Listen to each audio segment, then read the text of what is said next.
කාලගුණ විද්‍යා දෙපාර්තමේන්තුව විසින් 2025 ජූනි මාස 30 වන දිනය සඳහා කාලගුණ අනාවැකිය 2025 ජූනි මාස 30 වන දින උදෑසන 5:30ට නිකුත් කරන ලදී.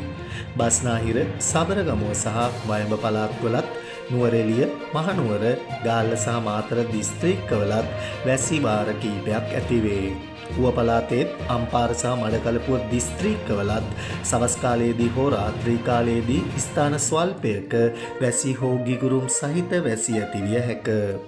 මධ්‍යම කඳුකරයේ බටහිර බෑවුම් ප්‍රදේශවලත් උතුරු මැද සහ වයඹ පළාත්වලත් ත්‍රිකුණාමලය සහ හම්බන්තොට දිස්ත්‍රික්කවලත් විටින් විට හමන පැයට කිලෝමීටර් 30ත් පැයට කිලෝමීටර් 40ත් පමණ තරමක තද සුළං ඇතිවිය හැක.